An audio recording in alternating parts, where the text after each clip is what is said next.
Hello BookTube, Sarah here and welcome to my channel. Today I'm coming to you with my February 2019 mid-month wrap-up. So in this wrap-up I'm going to talk about all the books that I read from the 1st to the 15th of February. It is 13 books that I finished, so yay me. And yeah, I'm just going to kind of go through them, what I read, what I thought about them, kind of quick.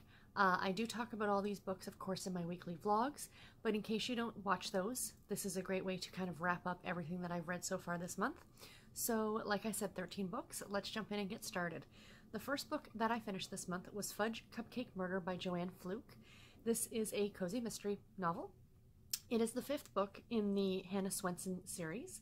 It was narrated on audio by Suzanne Toren. She always does a great job on these. I wasn't the biggest fan of her narration when I first started listening to this series on audio, but she's really grown on me, and I now associate her with Hannah. This book was published originally in 2004, has an average rating of 3.92 stars on Goodreads, and I gave it 4 stars. I really enjoyed this one. It's one of those series that I'm only on the 5th book, and I've been reading through them for the past couple of years. But it's one of those series that when I pick up the book, I always am, it comes back to me again why I love this series so much. So if you are not familiar with this cozy mystery series, it is a big series. I think they're up to book 20 something now. And it is about Hannah, and Hannah runs a cookie shop called The Cookie Jar in the small town of Eden Falls, Minnesota. And she is constantly finding dead bodies, much to the chagrin of her mother. So in this one, the local sheriff is actually murdered, and her brother-in-law Bill, Hannah's brother-in-law Bill, is actually one of the prime suspects because the elections for sheriff are coming up, and you know they think that Bill may have killed him to get him out of the running because Bill's in the running for the new sheriff position. The story was really, really cute. There's a lot of recipes included in this. Excuse me. I love Moisha, which is Hannah's cat. And of course there is a bit of a love triangle because she's kind of having a little relationship with Norm, the local dentist, and with Mike, who's another one of the local police. Nothing toward or anything like that. It's just like they're dating kind of an idea. So these are of course clean stories. I really, really love them. If you're a fan of cozy mysteries and you haven't checked out this series yet, do yourself a favor and do so because they are fantastic. The next book that I finished was The Alamo Bride by Kathleen. This was a NetGalley read. It is an inspirational historical romance. Book number 7 in the Daughters of the Mayflower series. It's published in 2019. Like I said, it was a NetGalley read. It just came out in February. It just came out this month. 4.14 stars on Goodreads. I only gave it 3 stars though. The reason for that is because I found the story to be very, very slow. It is, like I said, an inspirational historical romance, so it takes place in the 1840s in Texas during the Texas Revolution. And it's about a woman by the name of Ellis who lives in this area close to the Mexican border. And a man by the name of Clay, he is injured, and gravely injured actually. And her mother find him, and they kind of nurse him back to health. And then they have to kind of get to the Alamo area to deliver a message for the troops.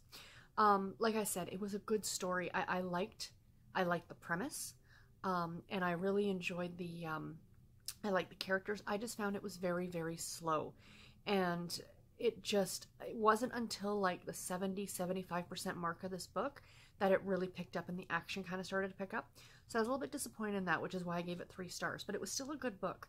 Like I said, it's the 7th book in the Daughters of the Mayflower series. Now, this is a series I'm not overtly familiar with. This is the first one I've read from it. I would like to go back and read from the beginning because each book seems to trace in time to a different time period, right from a woman who landed with the Mayflower up until this book, which is the 1840s. And I don't know whether it traces the same family lineage or what have you, but it does sound like a good series, and a lot of very Christian themes, of course, because it is an inspirational, but still an enjoyable novel, and just be prepared that it is a little bit slow going. The next one that I finished was The Diabolical, sorry, I seem to be losing my voice. The Diabolical Miss Hyde by Viola Carr. This I read for Romanceopoly. I'm loving doing that challenge. It's a lot of fun this year. This was a steampunk novel. The first book in the Electric Empire series. This was narrated on audio by Beverly A. Crick, who always does a great job in narrating. This book was originally published in 2015, has an average rating of 3.69 stars on Goodreads. I gave it 3 stars.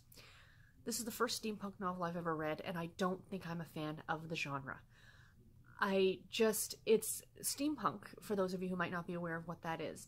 It is set oftentimes in London, perhaps during Regency times or, that Victorian times even, but it has an element of like futuristic sci-fi in it. For example, in this book, our main character, Miss Hyde, has a dog, and the dog is like a robot. But it's Victorian London. I don't know. I'm not a fan of the whole sci-fi genre, and maybe that's what my issue was. This book is a retelling of, in a way, of Dr. Jekyll and Mr. Hyde. And that part of it I did enjoy. So there's murders taking place. This book gets very, very grisly. So it's not for the faint of heart. I mean, it was enjoyable. I gave it 3 stars, but I just don't think I'm a fan of the steampunk genre. The next book that I finished was The Coral Sea by Jane Converse. This was part of my 40 Years of Harlequin project. It is a contemporary romance novel. It's Harlequin Special Edition number 117, but back then it would have been Silhouette Special Edition. This was originally published in 1983, so this was obviously my 1983 book. Average rating on Goodreads of 2.33 stars. I gave it 3.5 stars. I thought this was really cute. It's the story of Laurel and Brian, and Laurel is a documentary filmmaker. And she has been hired by Brian, who is a deep-sea fishing scientist, if you will, to kind of follow him around through Australia, like the Great Barrier Reef and places like that. Well, he kind of does scientific research on marine life. And, of course, the two of them develop a relationship. It was a really cute story. It was a lot of fun. I mean, yeah, it has a 2.33 star rating on Goodreads. But, I think a lot of people are taking that at the fact that it was published in 83. So a lot has changed since then. But I didn't find any glaring problems with it. It was just a cute story, and I did enjoy it quite a bit. The next one that I finished was About That Kiss by Jill Shalvis. This is another contemporary romance novel. It is book number 5 in the Heartbreaker Bay series, narrated on audio by the amazing Karen White. You guys know I'm a big fan of her narration. Published in 2018, 4.06 stars on Goodreads. I gave this one 4 stars. This is the story of Kylie and Joe, and I love both of these characters. The Heartbreaker Bay series is such a fun series. It takes place focusing on a group of friends who live within the same building complex in San Francisco, and how their lives intermingle with each other. And Kylie works at the local, at a woodwork shop, and she builds things out of wood, tables and mirrors and carvings and all kinds of neat things. And Joe works for Archer Investigations. So he is like, I know he's former military. So the two of them have kind of known each other for a bit, and before the start of this book, they actually shared a kiss after a party at the bar. And they haven't been able to get each other out of their heads, essentially. But they really don't like each other. They've always kind of butted heads, so it's a bit of an enemies to lovers type story. And then at the very beginning, Kylie ends up losing this hand-carved penguin that her grandfather made her. And she's desperate to get it back. And it kind of jumpstarts, he just agrees to help her out, kind of doing the investigation and searching for this little wooden artifact. But there's more to the story than just that. And I really enjoyed it. They both have semi-tragic backstories, and I think they work so good together. And again, the narration on these books are absolutely fantastic. If you get a chance to listen to them on audio, they are great. Next up, I finished Appetites and Vices by Felicia Grossman. This is a historical romance novel. Book number 1 in the Truitts series. Published in 2019. This one comes out at the end of February, so this was an arc for me to read. Average rating of 4.35 stars on Goodreads, and I gave it 4 stars. I really enjoyed this one. It is a Regency type romance. It's set during that Regency period, but it takes place in America, which I found really great. I really do enjoy when I'm reading these stories now that are set in the US as opposed to the UK. And the other thing that I really liked about this one is that Ursula, our main character, is Jewish, which is something you don't see very often, and it was a really refreshing change. So she is from, kind of high society, if you will, but of course, with the family's religious beliefs, they're not quite as high in the social status as some people.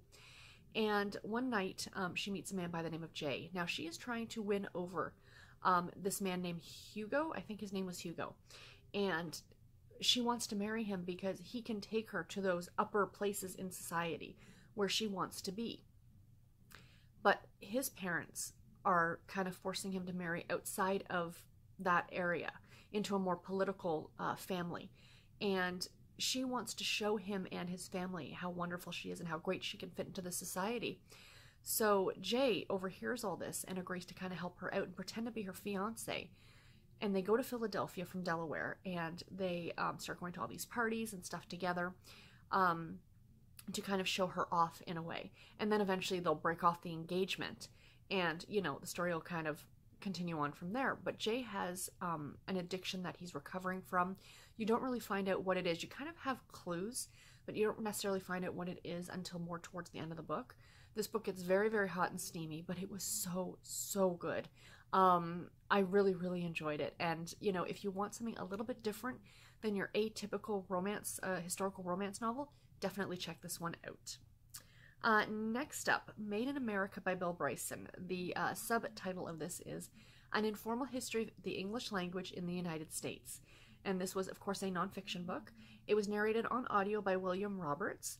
This was originally published in 1994. Average rating of 3.90 stars on Goodreads. I gave it 5 stars.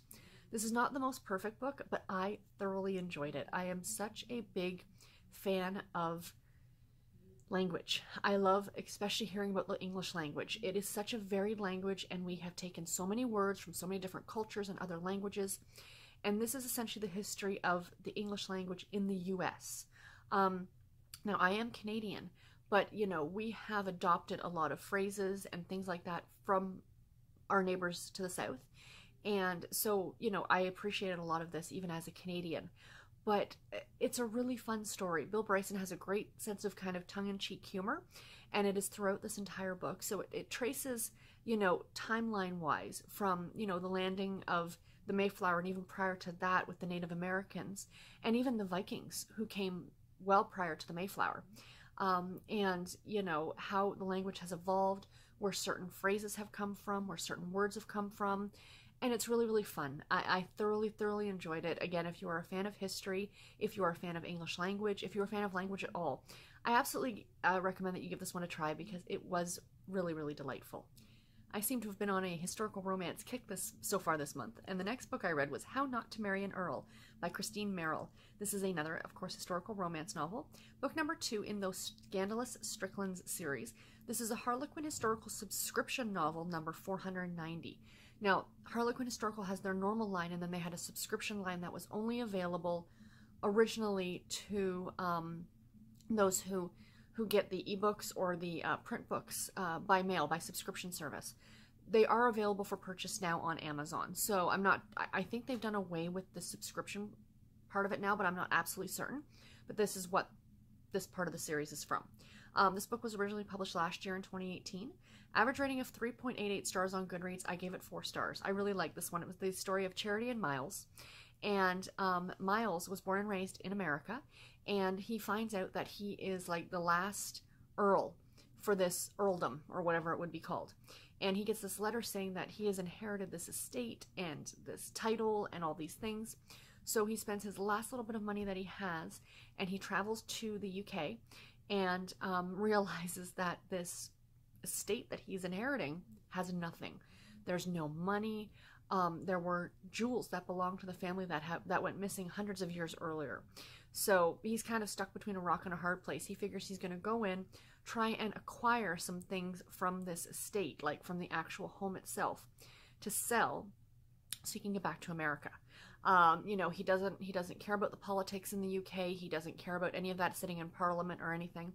And he meets Charity. Charity is a very, very, very distant relative.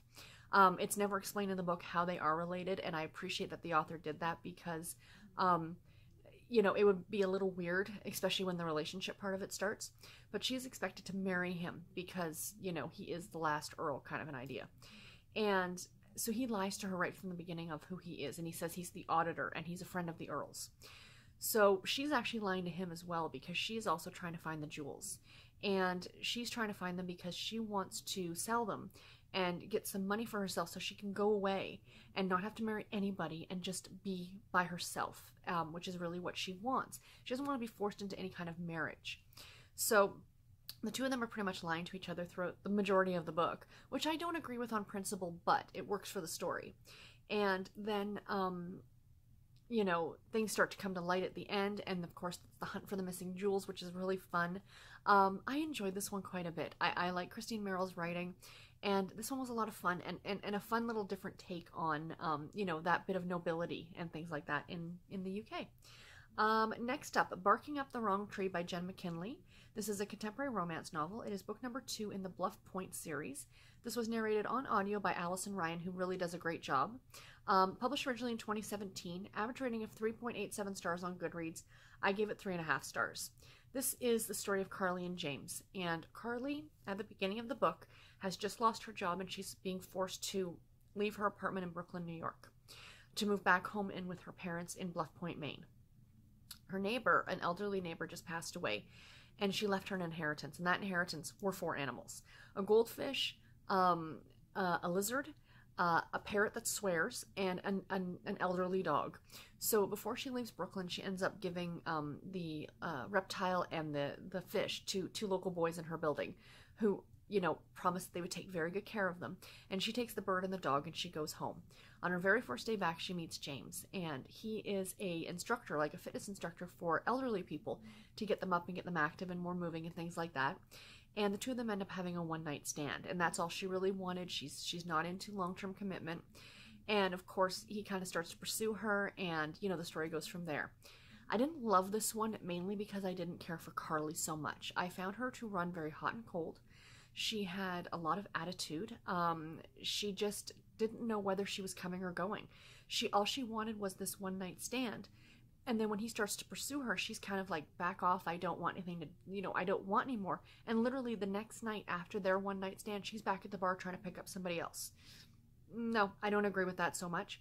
And then the day after that, when James comes into the place where she's working, he starts kind of talking to her best friend. They're not even hitting on each other. It's just a conversation. And Carly is like seeing the green-eyed monster. Like, she is going mental because he's talking to her. It's like, what is it that you want? I loved, and I said this in my vlogs, my favorite character in this entire book was the parrot. I loved him to pieces. I loved the way he was narrated, the phrases he said and stuff like that. He was a delight. And the other thing that kind of bothered me about this one is that it's called Barking Up the Wrong Tree. The first book was based on something dog related, and the third book is as well. But yet the old dog Saul, that Carly inherits, is barely seen in the story. You see a lot of James's dog Hot Wheels, who has a leg issue, and he actually has like, he's hooked up to like this little device that lets him, like, has wheels on it and lets him move around, which is super adorable. But you don't see much of her dog. Like, she just always kind of leaves him in the house, and that I didn't agree with. And, you know, but whatever. It wasn't my favorite story. It was enjoyable, but it wasn't fantastic. Next book was Museum Piece by Anne Stuart. This is another one for my 40 Years of Harlequin project. Another contemporary romance. This is Harlequin American Romance number 52, published originally in 1984. Average rating of 3.34 stars on Goodreads. I gave it 3 stars. This one was interesting. Anne Stuart is a really great author. She wrote the Ice series, which is available on the Kindle, along with another very erotic historical romance series called The House of Rowan, which I've read the first 2 books in. So, you know, she can kind of write the gamut. She writes, you know, suspense, romantic suspense with the Ice series, and then can write these very erotic historical romance novels as well. And then, of course, she wrote this one back in '84. And this is about a woman by the name of Mary, who works at a museum. And there is a man by the name of James, who works for a competing buyer, if you will. And every time she goes to acquire some sort of new artifact or painting or what have you, he swoops in from under her nose and steals it. He doesn't steal it, but he buys it before she can. And she, at the very beginning of the novel, is very, very mad at him for this. So she pens him off this nasty letter calling him every name in the book, puts it in an envelope, throws it on her desk, never to be mailed, but alas, it is mailed. And then, of course, he's now mad at her because of what she has said about him. So the two of them start to butt heads. This is another enemies to lovers romance. I enjoyed it. I thought it was interesting. But yeah, it wasn't fantastic, but it was enjoyable. The next one was Almost Perfect by Susan Mallery. This is another contemporary romance novel.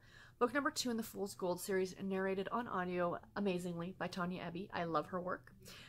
Published originally in 2010. This has an average rating of 4 stars on Goodreads. I gave it 3.5 stars. So this is the story of Liz and Ethan. And Ethan is the son of one of the founding families of Fool's Gold. So he's kind of held to a bit of a higher standard than most people in town.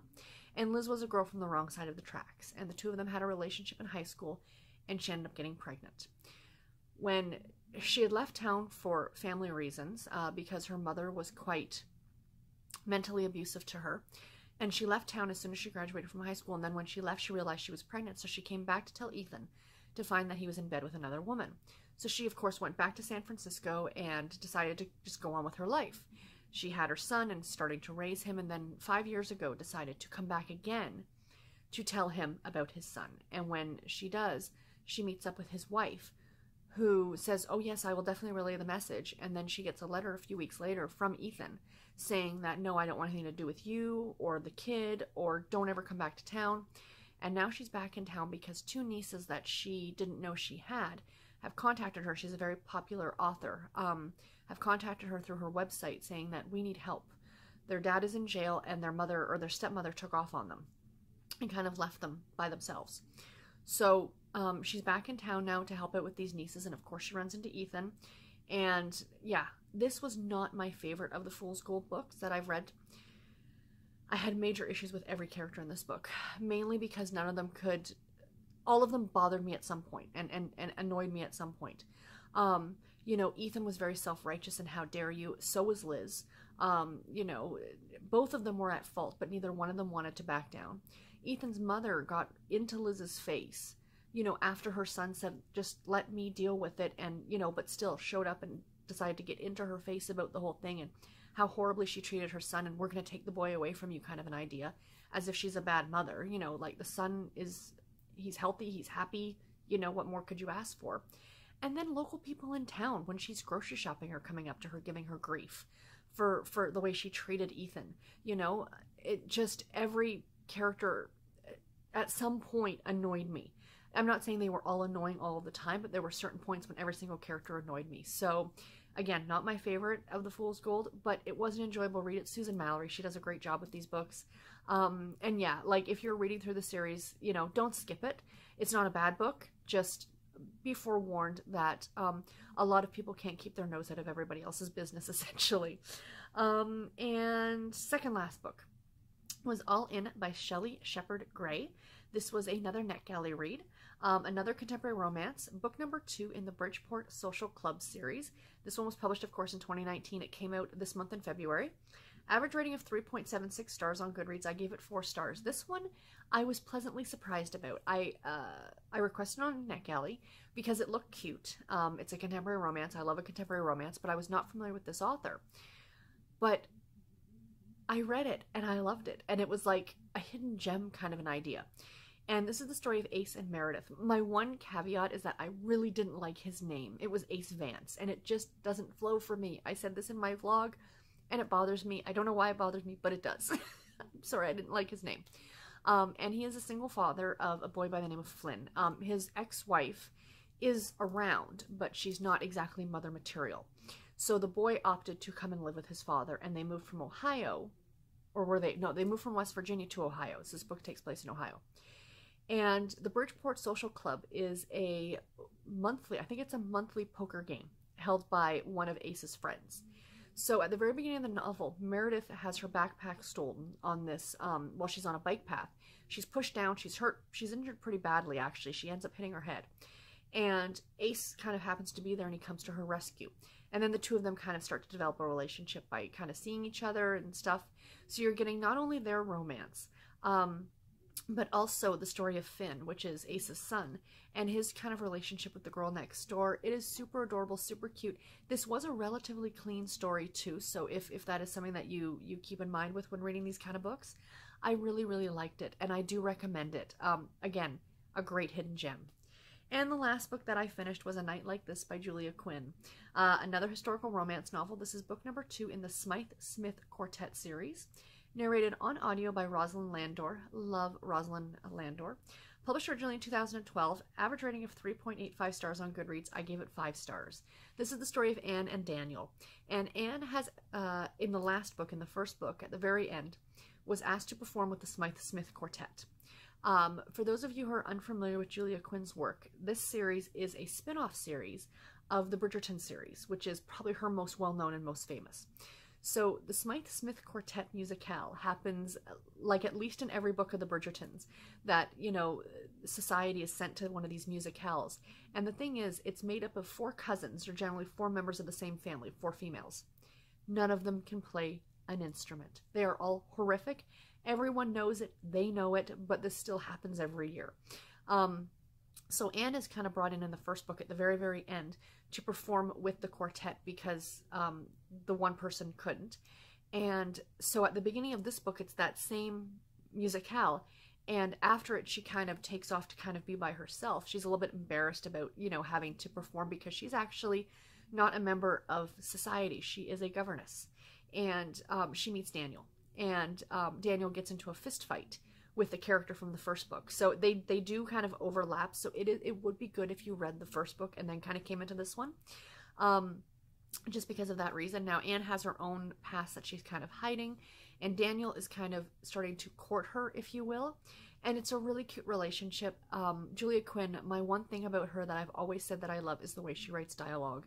And there are 3 little girls in this book, of course, Anne's charges, because like I said, she is a governess.